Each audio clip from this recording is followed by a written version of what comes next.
Fala galera, sejam muito bem-vindos ao nosso podcast aqui do Barilã, onde junto com Felipe da Costa a gente vai falar muita coisa boa, não é isso não? Conversar sobre a escola. Com certeza. E só para lembrar, o nome do nosso podcast é Baricast, para quem não sabe. Então estamos estreando aqui o primeiro episódio de 2025. Isso aí, olha, tem certeza que vocês vão amar, a gente vai falar aqui sobre escola, sobre quebra de tabus, sobre questão de religiosidade e modernidade. A gente realmente vai colocar todos os assuntos na mesa, questões polêmicas, passados. Quero saber passado do Felipe. A gente está aqui curioso para saber de um pai da escola se o passado dele promete poucas e boas histórias legais para a gente. Os psicólogos provavelmente vão ficar bem doidos com esse podcast aqui, porque a gente vai contar o que a gente fazia, o que a gente fez aqui na escola, contar um pouco do passado e, com certeza, mostrar para as pessoas como que é um Barilã na vida real, né? Não é aquela coisa que as pessoas acham que é fechado, que é uma comunidade que é religiosa, mega religiosa, que só é voltado para isso. E vamos trazer aqui um monte de informação que é legal para quem tem dúvida como é que funciona aqui, como é que funcionava também, né? Para achar que que hoje é muito diferente e, na verdade, as pessoas não conheciam e têm um preconceito, às vezes, com a escola, preconceito bobo, né? Verdade, Felipe, eu já introduzo. Eu estudei no Talmud Torá e eu vim para o Barilã quando fez a fusão. Eu estava entrando no ensino médio. E a minha cabeça, meu pensamento sobre o Barilã era o pior. Não, eu escutei falar lá que é uma galera religiosona, filho de rabino e tal. Quando eu vim para o Barilã, o primeiro choque que eu tive é que o número de alunos religiosos era próximo a zero. Na minha época. Hoje você tem alguns, era próximo a zero. Então, o que eu entendi logo de cara? Eu falei, caramba, peraí, aqui é um lugar que é aberto, leve, mas ele tem uma base. Você sente a base muito forte, os professores falando de judaísmo, esses valores judais, amor ao próximo muito forte, bullying, né? Um conceito que você fala, caramba, não tem a ver com Barilã, não conecta, mas se eu vou ser religioso ou não, vai ser uma coisa totalmente minha. Você teve algo parecido? Você começou quando no Barilã, a vida toda, não? Então, para mim foi interessante, né? Porque eu estava em outra escola judaica, né? A gente saiu dessa escola, o meu pai não estava satisfeito lá e não queria me botar numa escola judaica. Tava meio com uma dúvida assim de me botar na escola judaica. Aí eu falei assim, não, eu quero ir. Aí você quer ir para onde? Eu falei, quero ir para Barilã. Ele olhou para minha cara, aí falou assim, Barilã? Você quer virar rabino? Eu falei, mas eu tinha 12 anos. Eu falei assim, mas por que eu vou virar rabino? Não, porque lá é uma escola religiosa. Eu falei, mas meus primos estudam lá. E nenhum deles é rabino. E nem meu tio é rabino. Aí ele parou, pensou. Aí falou assim, tá, vamos lá conhecer. Aí a gente veio pra cá. Aí quando a gente entrou aqui na escola, aquele ambiente alegre, sabe? Você vê as crianças correndo assim, com uma alegria.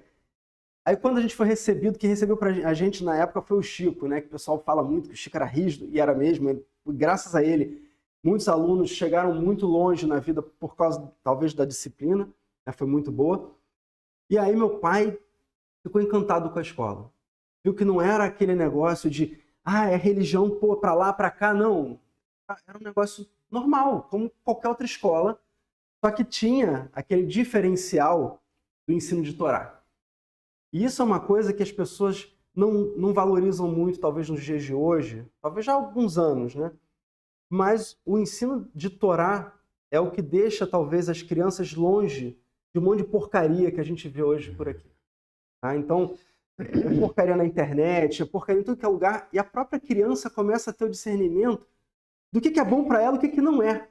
E isso é interessante, né? E são esses valores judaicos que as pessoas, às vezes, deixam de lado, que fazem com que a criança tenha uma base sólida do que é o certo e o errado na vida. Isso é muito legal você falar, Felipe. Primeiro que personalidade que você teve, né? Você tem, né? Mas com 12 anos você falar isso para o seu pai e o seu pai não pensava assim e você meio que... Você que quebrou esse tabu para buscar a escola e, na verdade, ver o que ela é. E aí é interessante. Nós estamos aqui duas pessoas, né? Eu estou aqui como pai também, né? Rabino da escola, mas como pai. E eu era zero religioso, tá? Zero, comia porco, E nossa- camarão, zero religioso. Nossas filhas estudam juntas, para falar disso. Ah, é verdade, nossas filhas estudam juntas, na mesma turma. E é legal ver essa questão de que nós temos, com certeza, rumos, approaches diferentes, cada um com a religião, da sua forma, cada um com a sua peculiaridade, a sua forma de se conectar com a Hashem, a minha forma de se conectar com a Hashem, advindo de uma mesma escola. E é isso que as pessoas, só isso acho que já é uma quebra de tabu muito verdadeira. Você estuda no Bar Ilan e depois você literalmente vai fazer o que você quiser com a religiosidade. Ninguém te fala, ei, cadê teu tzitzit? Ei, cadê sua kippah? Não. Tanto que na escola, hoje em dia, quando você vai, a kippah é muito importante, você fala, olha, você está na sinagoga. Poxa, você está numa aula de judaísmo. Coloca a kippah. Mas, ao mesmo tempo, você tem a liberdade de como eu vou botar minha religiosidade na prática ou não. Então, o que você sente, inclusive, de diferença de como você viu o Bar Ilan quando você era criança e para hoje em dia com a tua filha, por exemplo, quando chega em casa, em relação a isso? Então, é bem interessante isso. Por quê? Primeiro que eu vim de uma família reformista, né? Sim. Então, é até aquele conceito lá, quando eu vou fazer uma festa na casa da minha mãe ou dos meus avós, era assim, chegou o rabino. Eu era o rabino Sério? da família, sério, porque assim, eu estava mais ligado, apesar de eu não era, quando eu estudava aqui, eu acho que eu era menos ligado. Quando eu saí daqui, eu senti falta. Né? A gente nunca dá valor, às vezes, no ambiente que a gente está. E depois a gente busca isso na vida. Interessante, né? Isso. Então, assim, qual era a diferença da minha época? A diferença da minha época é que, assim, tinha mais rigidez, talvez, com a questão de rezas, religião, um pouquinho mais puxado para esse lado. Hoje, eu vejo que as crianças têm mais liberdade e a parte de religião ela é mais explicada. Ela faz com que os alunos se sintam parte. Entendeu? Não é uma coisa que é muito forçada. Naquela época talvez era um pouco mais forçado e hoje as pessoas entenderam que não adianta você forçar. Se você trouxer os alunos, eles fazerem parte daquilo, eles vão comprar aquela ideia como a melhor coisa da vida. Então Sim. eu vejo essa diferença hoje. Eu vejo uma escola mais light, não light em relação ao que ela passa de conteúdo. Talvez ela passe até mais conteúdo por causa disso. Né? Mas eu vejo uma escola que ela se adaptou à realidade do mundo. Né? Você vê que a escola hoje tem, em termos de tecnologia, a gente aqui fez investimentos absurdos em tecnologia, né? Fibra ótica na escola inteira, a escola inteira é cabeada com fibra ótica, tem links aqui, tem internet em tudo que é lugar, ou seja, a gente tem capacidade de fazer muita coisa. Então, é uma escola que está ligada ao nosso passado como povo e, ao mesmo tempo, conectada totalmente ao futuro, que é a tecnologia. Então, é uma escola que está com equilíbrio. E você vê que ela está sempre entre as 10 melhores escolas do Rio de Janeiro e até entre as melhores do Brasil, né? Sempre a gente está lá. E é legal que você falou disso. A própria questão de você ter o hebraico muito forte e, ao mesmo tempo, a escola ter se tornado oficialmente nos últimos anos bilíngue com inglês, mas ela não deixa de ser trilíngue no aspecto de ensinar hebraico, talvez porque não tem uma deve ter uma convenção ali da Universidade de Bar Ilan, e não é o caso, mas ele é trilíngue.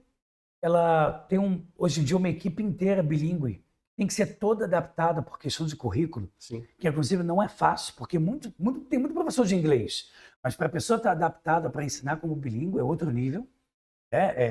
Poxa, aqui vem a Universidade de Cambridge, pessoas que vêm de lá para acompanhar a prova que é feita aqui a cada tantos meses para saber se o teu nível é aquele nível. Imagina depois se levar esse currículo para qualquer lugar do mundo, a pessoa vê, não, peraí, a Universidade de Cambridge está acompanhando você? Então o negócio é sério. Eu não fiz um cursinho qualquer. Então, a escola ela está tentando trabalhar, né, e conseguindo esses dois lados. A modernidade e não deixando os seus valores. Porque hoje os pais estão buscando muito isso. Eles querem modernidade, os pais querem tecnologia, claro. Mas espera aí, eu quero que meus filhos estejam completamente longe das drogas. Eu não quero meu filho humilhando ninguém, nem sendo humilhado com bullying. Eu não quero meus filhos conectados com grupos de bullying de dentro de escola que você tem hoje em dia, grupos internos que se formam dentro do Facebook, dentro do Instagram, páginas para fazer bullying interno. O Bar Ilan nem sonha em ter, graças a Deus. Falando em bilíngue, foi bom você tocar nesse assunto, por quê? Sim. Porque a maioria das pessoas não sabe o que é uma escola bilíngue, né? Muita gente acha que só porque dá aula de inglês, ou dá uma aula de história em inglês, uma aula de geografia em inglês, ela é bilíngue.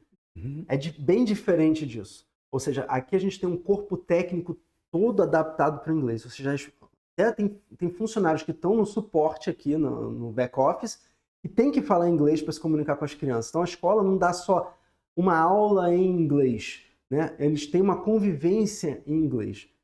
Então, essa convivência faz as crianças pensarem em inglês, em português, em hebraico, qualquer língua.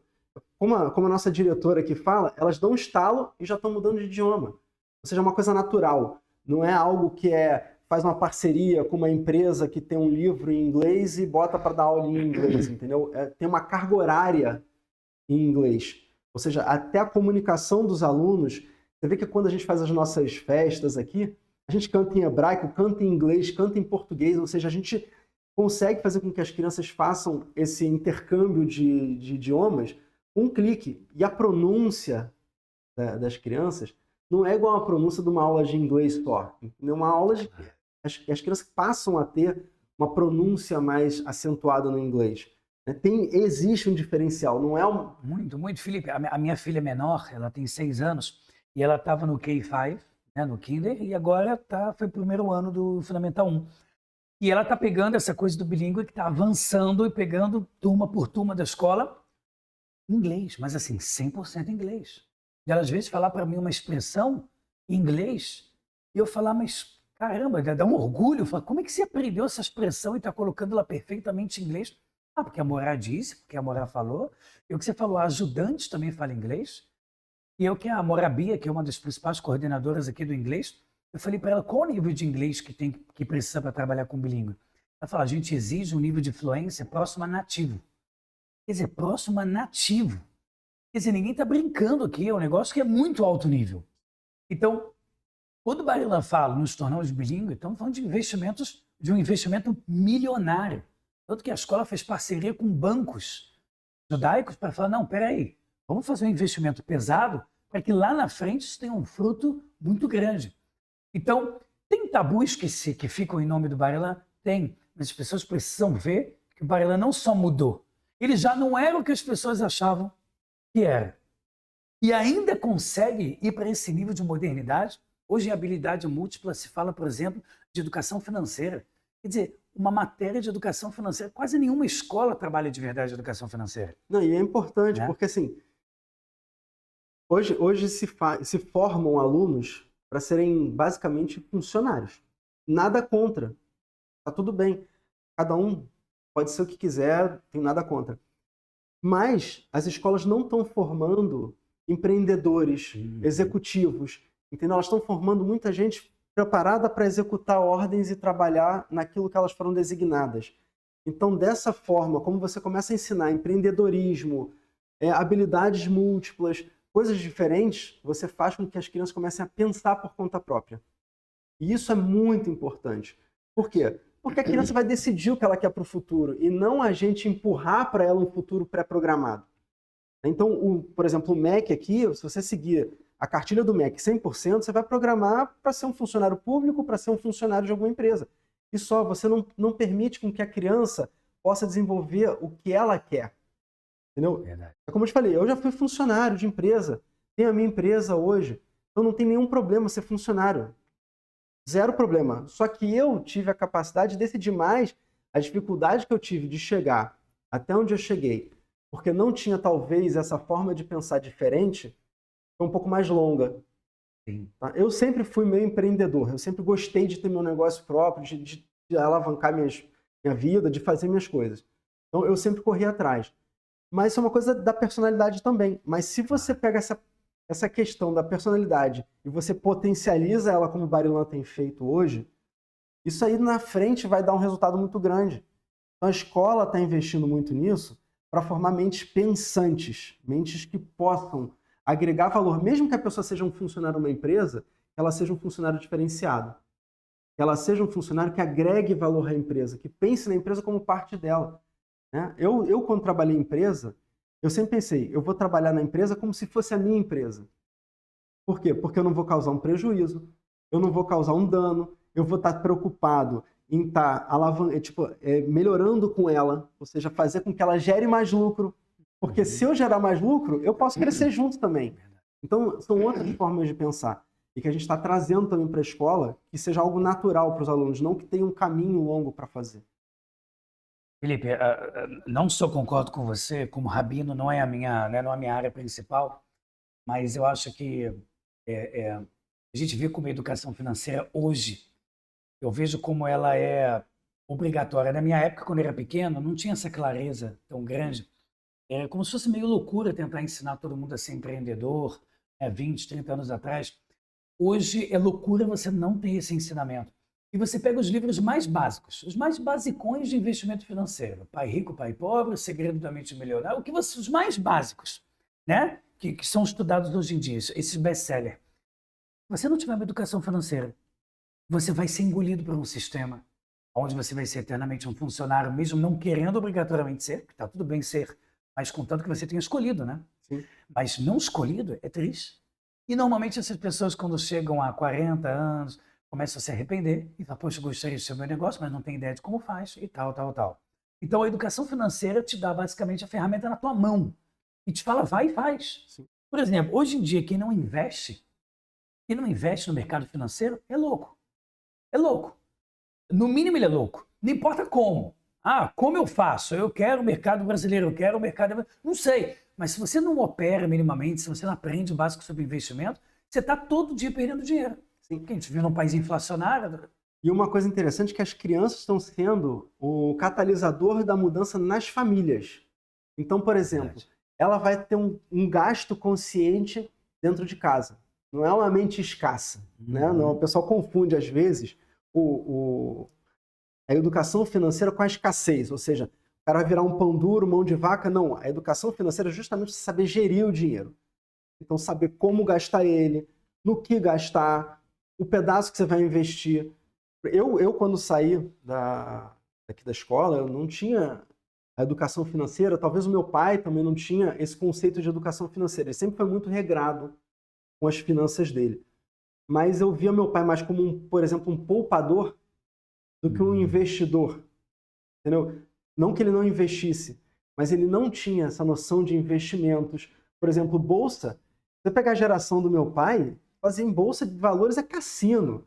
Ou seja, eu ficava imaginando um cara lá jogando na bolsa. Bota aqui na Petrobras a ficha, aperta o negócio e vê se cai dinheiro. Ou seja, não é isso, né? Você aprender como é que aquilo funciona, né? Como é que as empresas dão dinheiro, quando comprar, quando vender. Então, essa educação financeira, ela é um contexto muito grande.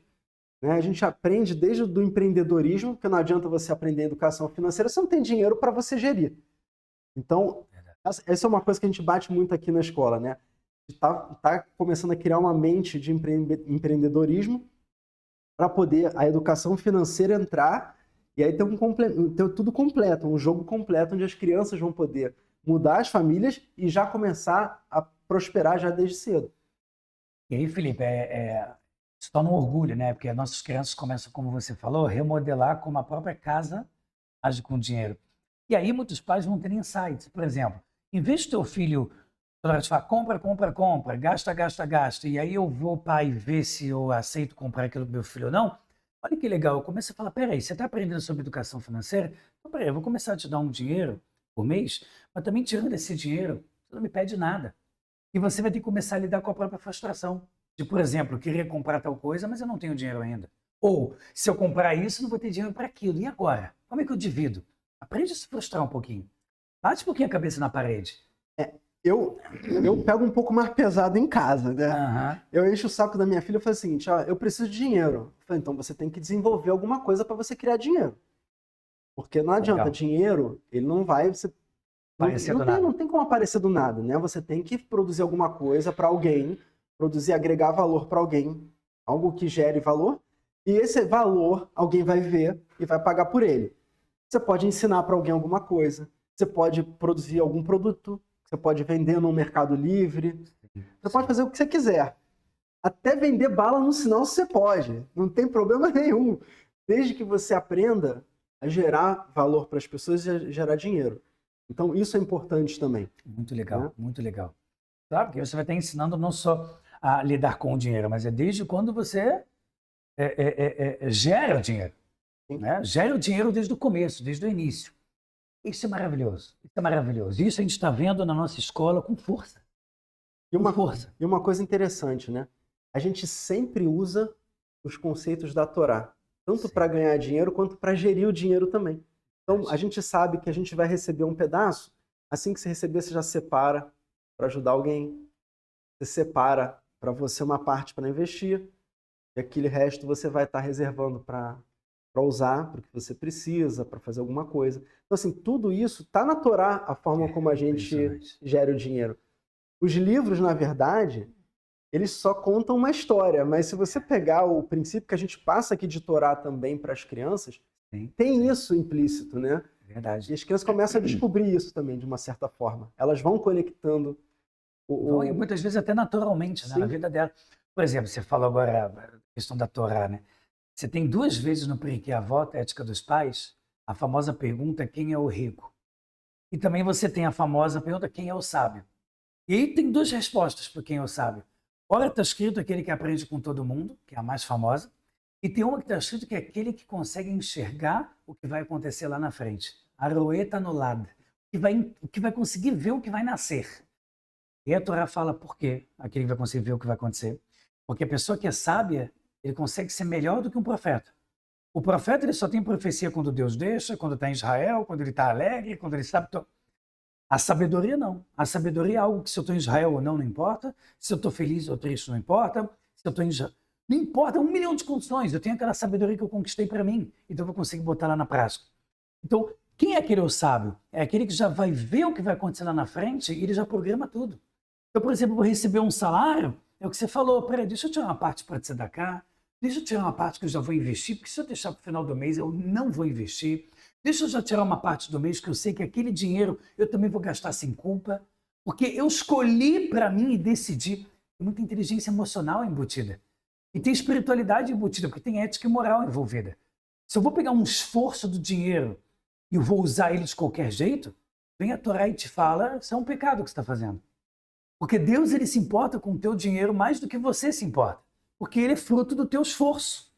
Então, no final das contas, a educação financeira entra em espiritualidade, entra, né, em valores judaicos. Esse é um grande diferencial do Barilan, porque, na verdade, assim, toda a parte financeira, você vê que assim, eu não tinha noção, talvez, como tinha nos livros, mas como eu tive a base judaica aqui, né, você aprende isso. Você aprende a separar uma caixinha para cada coisa, exatamente como os gurus financeiros falam hoje.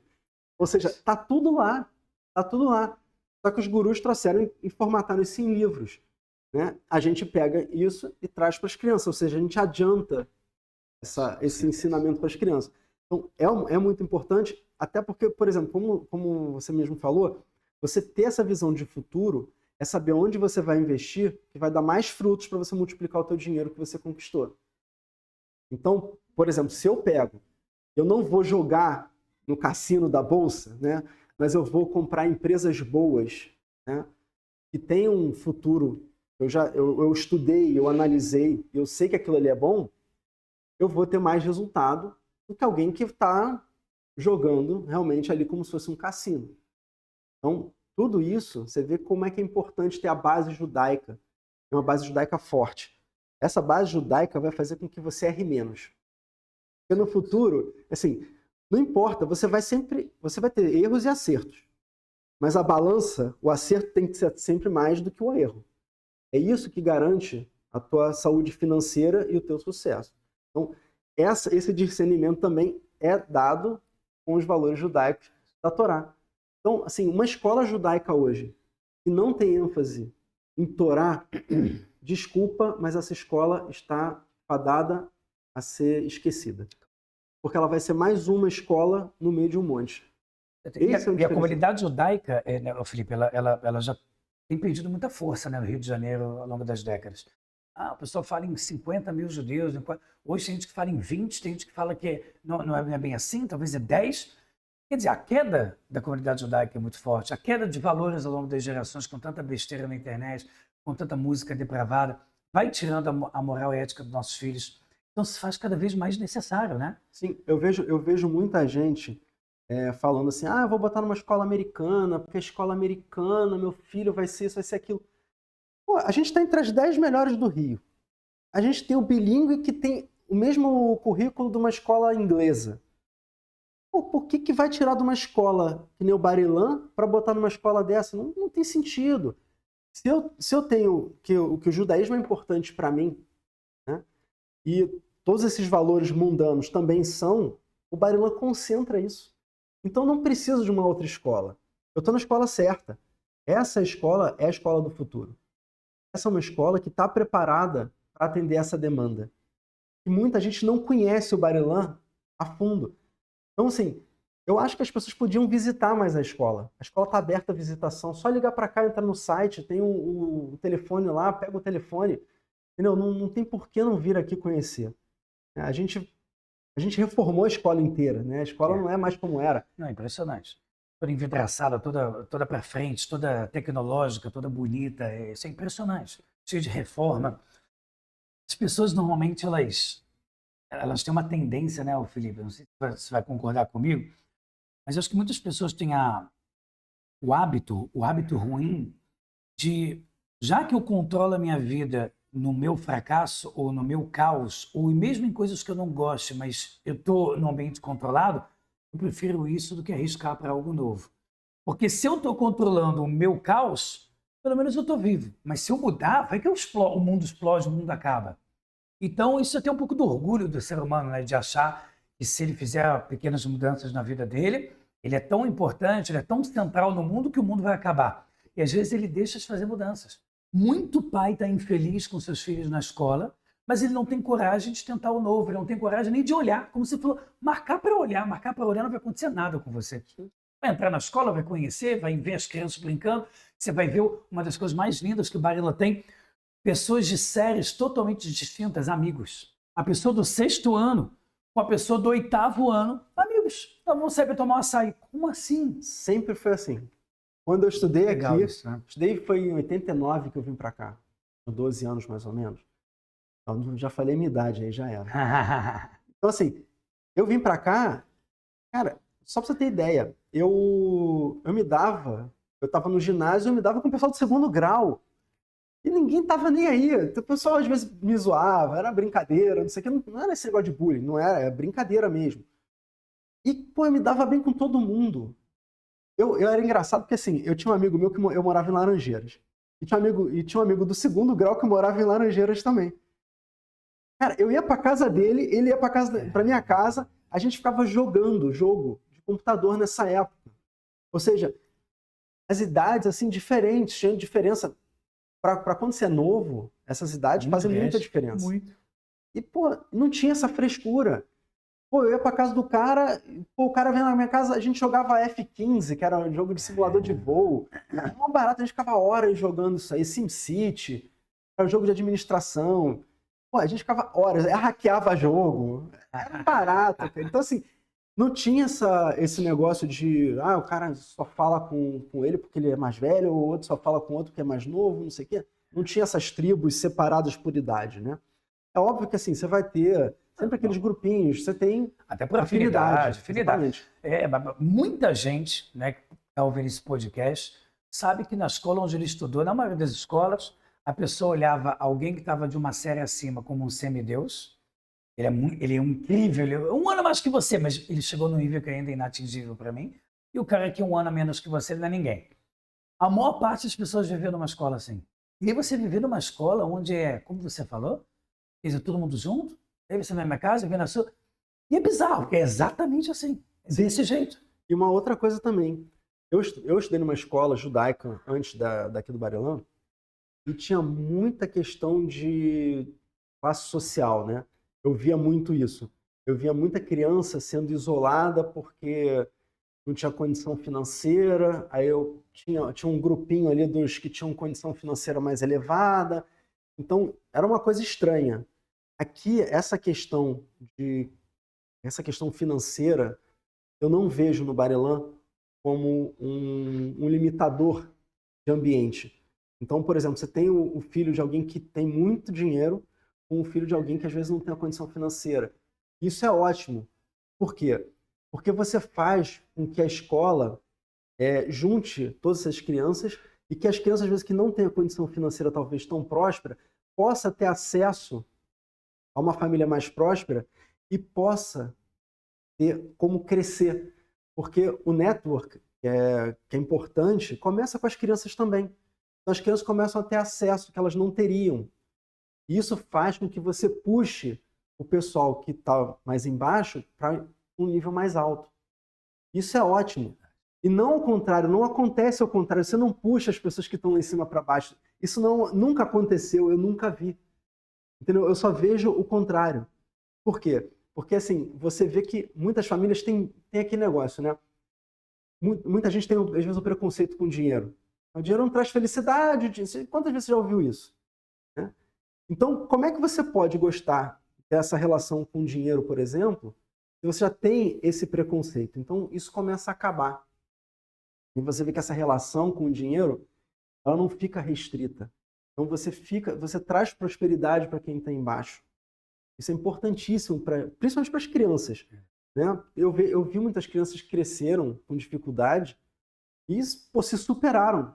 E essa superação tem muito a ver com esse network. Né? Você, às vezes, dá a possibilidade de uma criança ir para um nível superior. E eu vi isso acontecer aqui. Eu vi gente que não tinha condição e que aí tinha um pai, que tinha uma empresa, que não sei o quê, puxou essa criança, às vezes. Isso é muito legal. Essa criança virou próspera, hoje tem um negócio próprio. Então eu vi esses casos acontecerem aqui. E eu acho isso muito bacana, entendeu? Eu não via isso na outra escola não. Era cada um pro seu, eu só me relaciono com quem está no meu nível social, quem vai lá no golfe clube, ou outro que frequenta o clube ali de iate, e acabou, você não tem uma mistura que nem você tem aqui. Isso e esses outros colégios, quando fazem isso, é muito triste, né? Muito triste, porque você acaba com... Primeiro você vai tirando a oportunidade das pessoas mais simples financeiramente conseguirem até ter um pouco desse intercâmbio de lidar com pessoas mais prósperas e se sentirem confiantes que elas podem. Porque quando fica esse negócio de filho de quem você é e é isso que você vai ser, você matou todo o empreendedorismo, você mata toda a criatividade. Quer dizer, tá na escola para quê? E aí é uma crítica, né, que a gente tem no mundo da escola de uma forma geral e que é legal que o Parlant quebra também esse tabu. A gente vê que até quando a gente fala, eu sou da 2ª série, sou da 4ª série. Por que se dava antigamente, principalmente antigamente, esses nomes? Porque a ideia da escola veio da Revolução Industrial. Né? Eu estou na 2ª série, quer dizer, é aquele cara batendo, tipo Charlie Chaplin, aqueles filmes, o cara tá batendo no negócio, mexendo ali, né? E o outro está na outra série. Eu estou na série 3 aqui, mexendo no negócio. Eu estou na série 4 fazendo outra coisa. Então, as pessoas aprendiam a ser robôs. E hoje a ideia da escola é quebrar isso por completo. É fazer com que a pessoa tenha a capacidade de agir por si e se tornar uma pessoa proativa. E quando você junta estudos mais modernos, uma escola bilíngue, mas principalmente com um grande diferencial do Barilan, são os valores judaicos, a pessoa sai lá na frente. Porque como O Caminho dos Justos, que é um livro famoso do ano 1500 e poucos, fala, por que quando você estuda a Torá, por exemplo, você consegue ser uma pessoa que sai mais na frente? Porque imagina que você está num labirinto e você não consegue saber para onde vai. Chega aquele justo, um sábio, ele já passou pelo labirinto todo. O que ele faz? Ele decide subir acima do muro, ele te olha lá atrás e ele te fala, olha, eu já terminei, vem por essa porta, agora vem por essa, você vai chegar no mesmo lugar que eu. Olha o quanto você pode se tornar mais assertivo quando você olha para a sabedoria da Torá e você começa a economizar erros. Começa a falar, eu não preciso passar por isso. Quem disse que eu preciso experimentar tudo nesse mundo para dizer não é bom? Eu não preciso usar drogas para dizer não é bom. Eu posso ter a consciência que ele é mais poderoso do que alguém que experimenta. Então, o judaísmo ele te passa isso com uma bênção tão grande, com um sucesso tão grande, que você vê países como Coreia do Sul que instituem que todo mundo tem que estudar na escola, desde do pré-natal eles recebem um compilado do Talmud. Todo resumido em coreano, as crianças já aprenderem a raciocinar e serem pessoas melhores. Falando em Talmud, até mudando um pouquinho, né, da água para o vinho aqui de assunto, é interessante você falar do Talmud, porque muitas pessoas não conhecem o Talmud, né? E eu vejo, quando a gente faz os nossos podcasts aí Sim. fora do Barilã, a gente vê Sim. muita gente falando que o Talmud é isso, que o Talmud é aquilo. As pessoas não têm ideia do que é o Talmud, né? Seria a Torá oral, né? A Sim. parte que foi passada para a gente oralmente, e que trata de muitas coisas importantes de relacionamento com o próximo, de ética, de várias questões, né? Então, por exemplo, quando eu estava nessa outra escola, nem sabia o que era Talmud, basicamente. Tipo assim, era muito superficial. Eu olhava lá, tinha uma foto de um religioso com tefilim. Aquilo ali eu olhava e falava assim, pô, o que que esse cara tinha... Minha avó acendia... Todo Shabat minha avó acendia as velas de Shabat. E aí tinha uma caixa de fósforo, que era meio de couro, quadradinha. E aí quando eu vi a foto do religioso lá nessa outra escola, eu falei, o que que esse cara tá fazendo com a caixa de fósforo na cabeça? Aí ela falou assim, eu não sabia que aquilo era um tefilim. Não tinha ideia. Ou seja, eu não tinha ideia da minha história, do meu povo. Apesar de estar numa escola judaica, olha que interessante. Então, assim, o judaísmo não é algo que, assim, é um livro de história.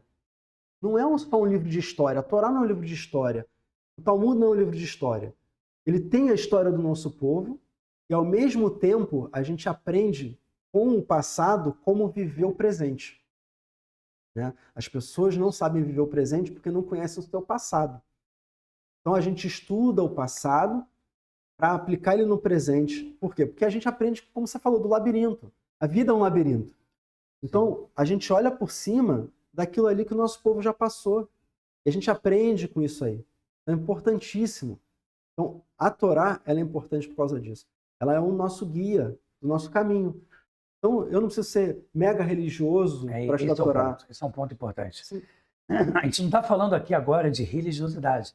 A gente está falando de uma base milenar que vai te dar muita sabedoria, independente de questões dogmáticas, se você vai agora botar em questão uma mitzvah, um mandamento específico no teu dia a dia ou não. Você vai ter aquela base. É uma vergonha. Pô, o cara da Coreia do Sul vai entender sobre a minha história e eu não vou saber sobre a minha história. Quer dizer, um português vai chegar para o índio e vai dizer para ele, não, não é assim que vocês fazem. O remédio normalmente é de outro jeito. Você tem que bater a planta assim. É triste. Só que às vezes nós judeus, que a gente tem uma característica muito teimosa, de personalidade muito forte, até o judaísmo fala isso, a gente é elemento fogo, a gente é muito teimoso, a gente tem a mania de às vezes querer bater a cabeça nos mesmos erros. Não é à toa que a Alemanha nazista acabou e uma das maiores imigrações de judeus do mundo novamente são de judeus de algum lugar indo para a Alemanha. Primeiro você tem Israel, Estados Unidos, e terceiro lugar é a Alemanha. Você fica, caramba, eu sei que a Alemanha agora é outra e tal, mas como a gente é teimoso? Não, o pior não é isso não. Se você for ver quem é a comunidade alemã, são os netos, bisnetos que moravam em Israel, de imigrantes que saíram da Segunda Guerra. Então, assim, uma grande parte da comunidade alemã hoje é de israelenses que foram para lá, que são netos, bisnetos de alemães. Por exemplo, é o meu caso, eu tenho cidadania. Mas eu tenho interesses para lá? Nenhum. Se eu tivesse que escolher hoje um lugar, Israel é o primeiro lugar. Óbvio. Óbvio. Por quê? Porque, primeiro, meu povo está lá. Então, lá eu tenho a liberdade de conseguir comer o kasher, por exemplo, sem dificuldade, que nem a gente tem aqui, que no Rio de Janeiro é difícil ser judeu no Rio de Janeiro. Claro, né? claro. Aqui o Barilã é um oásis de judaísmo aqui no Rio de Janeiro. Verdade. Então, tem essa diferenciação. E o que acontece? Lá você pode ter todos os seus costumes, suas crenças, pode andar de kippah na rua, que você não tem risco de ser hostilizado. Então, assim, é um ambiente que você está em casa. E não é um Estado que é um Estado teocrático, né? O Estado é laico. Então, muita gente não conhece o Estado de Israel, o Estado laico. Ou seja, a gente tem... O sionismo, ele prega a maioria judaica, não que seja estritamente judaico. E o governo não é religioso, é como se fosse laico. Totalmente. A escola é laica. Lá não tem escola igual o Barilã. Você não tem escola igual o Barilã no Israel. Você tem escola ou é laica, ou tem uma yeshiva que vai ser tipo a escola voltada só para a religião. Que ele faz aquela espécie de um voucher, ele recebe um subsídio, mas ele vai para uma linha particular. Sim. Isso é muito comum ter, né? A ideia do voucher, né? Ou seja, o Barilã não é à toa que você vê daqui saindo juízes, pessoas que, ex-aluno que está indo para o futebol, agora profissional, que saiu daqui agora, 2 alunos que saíram da escola para o futebol profissional, muitas pessoas estão indo para a tecnologia, graças a Deus, né, que é o futuro sempre. E você vai vendo, caramba, as crianças estão indo para lugares completamente distintos. Então, toda aquela ideia de que se a escola ensina o judaísmo, todo mundo é igual, todo mundo é um robozinho, isso não existe. E mais uma coisa também que a gente não comentou, né? Partindo do nosso passado aqui, né? Filho, Que a conta gente... alguma história aí pra gente. Pô, tem muita história. O negócio é lembrar das histórias. Um passado assim bem fervoroso, aquele Passado, que você... O passado fervoroso era todo dia eu estava na sala da diretoria, né? Sério? Todo dia. Não, com certeza. Eu já tinha carteirinha lá, eu já podia. Se tivesse acesso restrito, eu tinha acesso livre. Então, assim, isso é uma coisa interessante, né? As crianças aqui são muito felizes. Elas são muito felizes. Eu vejo isso nas crianças, eu vejo quando eu entrei.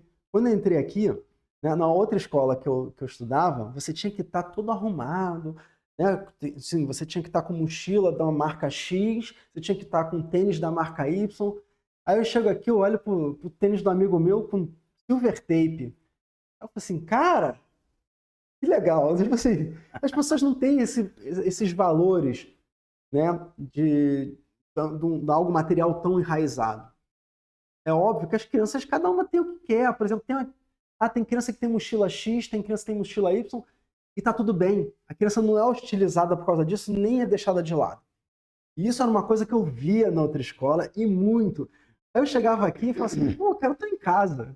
Eu posso ir pra escola, tipo assim, à vontade, tipo assim, Claro, não tem aquela rigidez de estar com um sapato de marca X, de estar com a mochila Y. O pessoal de mochila jeans, sem marca nenhuma, tá tudo bem. O outro tava com marca, sei lá o que, comprado nos Estados Unidos, da marca do momento. E era tranquilo, ninguém ligava para isso. Ou seja, você podia chegar aqui com um BMW, podia chegar BMW, podia chegar de Fusca. Ninguém ia te olhar por causa disso. Entendeu? Não tinha esse julgamento de valores por causa do que você tinha, e sim do que você era. Então, pô, eu entrei aqui, primeiro dia de aula, eu tô procurando o quê? Tô procurando a 7ª série. Ah, é que entra aí. Cara, veio todo mundo falar comigo. Eu me senti um popstar. Né? E já, no primeiro dia eu já cheguei em casa, adiante. Meu pai, como é que foi? Já fiz amizade com toda a turma. Mas já? Já. Eles são, assim, abertos. Pô, mas tão simples assim? Simplérrimo. Não teve nenhum obstáculo. Nenhum, não. Aí tinha festa, a gente fazia festa um na casa do outro. Cara, a gente fazia de bagunça aqui, meu Deus, o Chico, coitado, não sei como é que ele aturava. Talvez por isso que ele era tão rígido. A gente era bagunça o dia inteiro. Na aula todo mundo se comportava. É óbvio que às vezes eu não conseguia ficar quieto numa aula, né? Eu tinha que soltar uma piada, porque se eu não soltasse piada não era eu.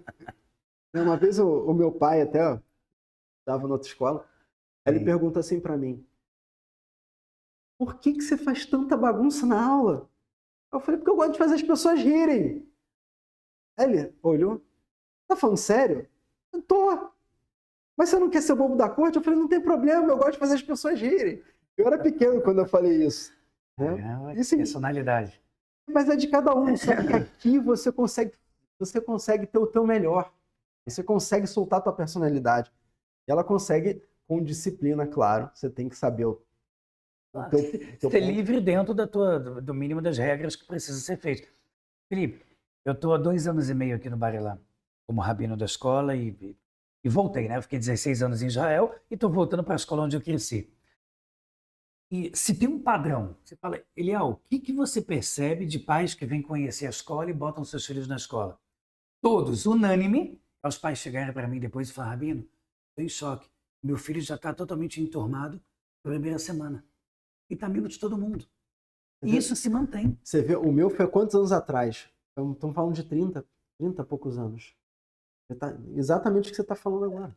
E você está há 2 anos. Impressionante, impressionante. Só falar agora, 2025, 2024, como pode ser que consegue se manter? Quer dizer, realmente tem valores. E quando você guarda ele com carinho, quando você preserva ele com carinho, ele se mantém. Esse é um dos grandes cartões postais, né, da escola.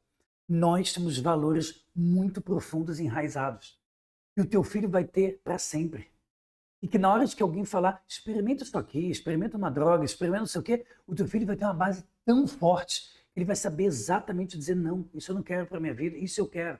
Porque não adianta você botar teu filho numa escola onde só olham nota, e no final das contas teu filho está infeliz, teu filho tem as piores influências, teu filho só acha que ser rico é importante, ou que o youtuber milionário que distribui dinheiro na rua é assim que funciona. É uma mentira tudo isso. E falar nisso, a gente aqui tem uma preocupação enorme com a questão de conteúdo, né? Sim. Nossa tecnologia aqui da escola tem filtros de conteúdo. Então, por exemplo, uma criança tentar acessar uma coisa inadequada, não vai conseguir.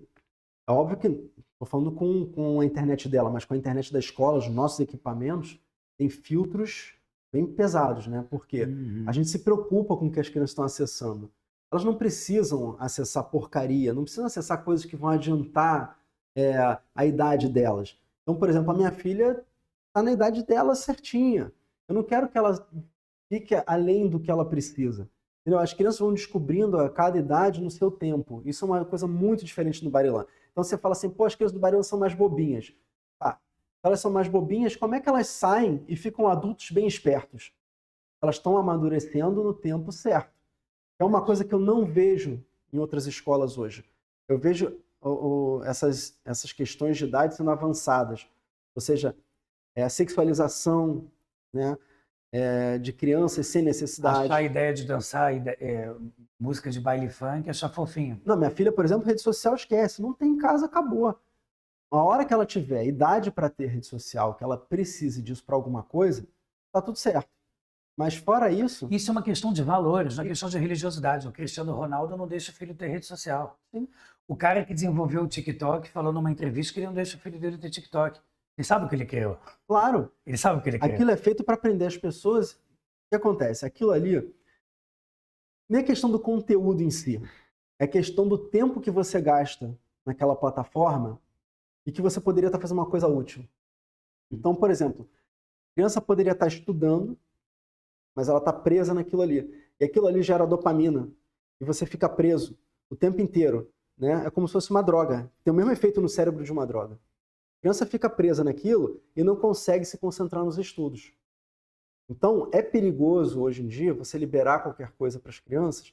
Por quê? Porque a criança vai usar aquilo como uma droga, um subterfúgio, vai sair do que tem das obrigações, das responsabilidades dela e ficar vivendo aquilo. A minha filha várias vezes chega assim para mim, tô entediada. Toma aqui a vassoura. Não, brincadeira. Você vai achar alguma coisa para fazer. Vai colorir. Vai fazer um desenho, vai ler um livro. Entendeu? Não vai ter internet para isso. Eu deixo ela jogar, por exemplo, com os amigos. Tem Roblox, tem Minecraft, sei lá como é que é essa porcaria. Sim. Mas eu tô ali supervisionando também, para não ter risco. Né? Tem alguns filtros em casa.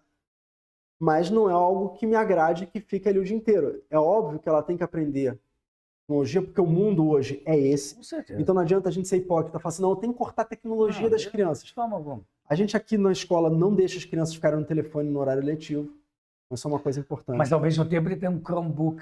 Lá ele vai ter um notebook, um laptop para poder desenvolver os projetos dele. Elas trazem até os gadgets delas. Sim. Então elas podem trazer, mas tem um horário para usar aquilo. Né? E aquilo vai ser usado de uma forma construtiva.